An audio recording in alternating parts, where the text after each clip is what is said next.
If you're a caregiver, mealtime can easily become the most stressful part of the day.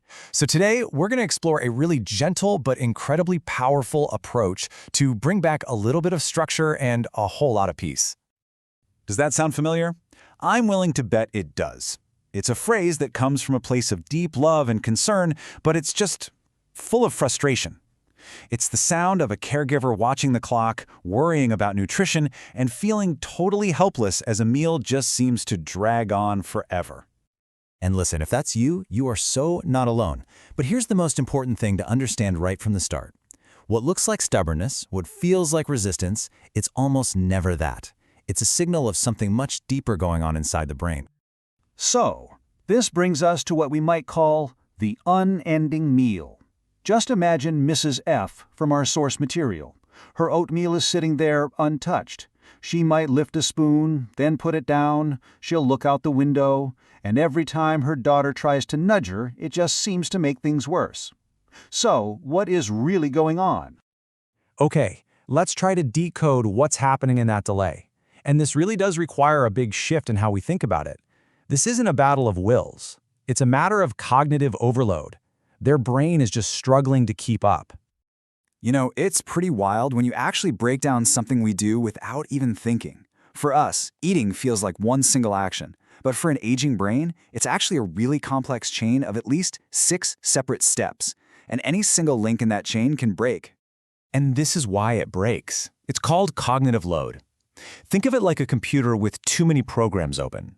Too many distractions, too much pressure, or even just the internal effort it takes to remember the sequence. It can overwhelm the brain. And when that happens, the whole process just stalls out. They literally forget the next move. This right here, this is the whole thing in a nutshell. What we see on the outside looks and feels like resistance or stubbornness, but what's happening on the inside for our loved one is a brain in overload, a process that's stalled, and just confusion about what to do next. Understanding this difference is the absolute first step to changing everything. So you might be thinking, okay, but if they eventually get the food in, does it really matter if it takes an hour? It's a fair question. And the answer, unfortunately, is yes, it does matter. See, these hour-long meals actually work against us. The person gets physically tired and often ends up eating less food overall. That frustration can build up and lead them to start refusing meals altogether down the road. It just reinforces that slow pattern, and of course, it sends caregiver stress through the roof. So how do we fix this? How do we build a better way? We can introduce a new rhythm to mealtime. And let me be clear, this is not about rushing them or adding more pressure. It's about creating a predictable, supportive routine that helps mealtimes feel safe and calm again. The core strategy is called the time-bound mealtime, and it's simple. A calm, focused period of about 25 to 30 minutes for the meal. The magic word here is predictability. The person learns what to expect, and just as important, they learn when the meal will gently come to an end. And why do this? Well, the goals are pretty powerful. We're trying to preserve their dignity first and foremost. We're protecting their nutrition. We're working to finally end those mealtime battles. And all of that is absolutely essential for reducing caregiver burnout. All right, let's get to the good stuff, the practical part. Think of this as your toolkit, full of actionable strategies you can literally start using today to create calmer, more successful mealtimes. Okay, tool number 1 is prompt delay. Now, this one might feel a little unnatural at first because our instinct is to hover and constantly remind them, right? Take another bite, Mom. But that's actually counterproductive.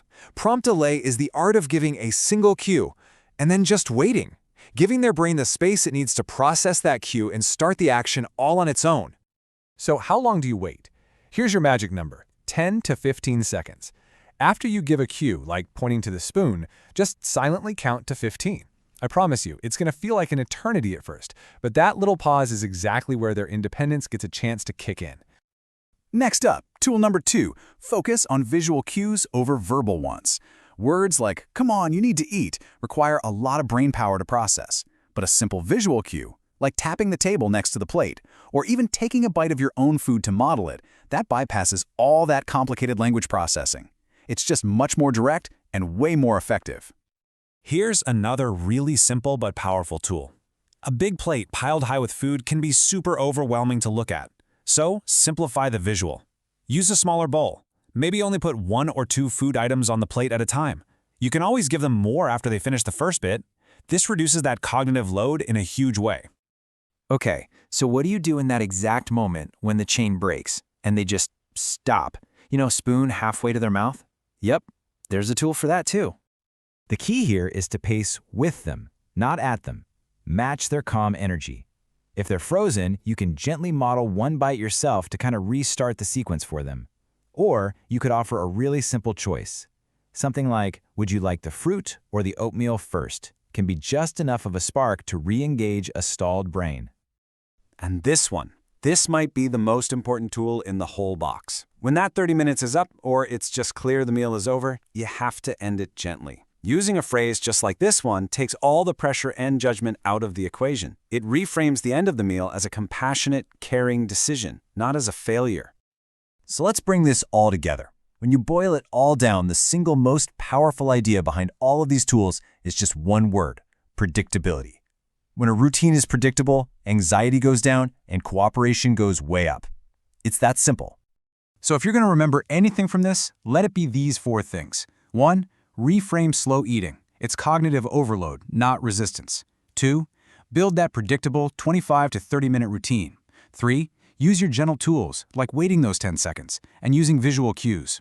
And 4, most importantly, always end the meal with gentleness and dignity. Because what all of this really does is protect the entire mealtime experience. By using these strategies, you are getting ahead of the problem. You're preventing the situation from ever getting to that point where outright meal refusal becomes the new exhausting normal. And really, this is the whole goal, isn't it? Every single time you create one of these calm, predictable, and supportive mealtimes, you're not just getting nutrition into them. You're actually changing the experience of aging for your loved one and for yourself. You're creating a moment of peace instead of a moment of stress.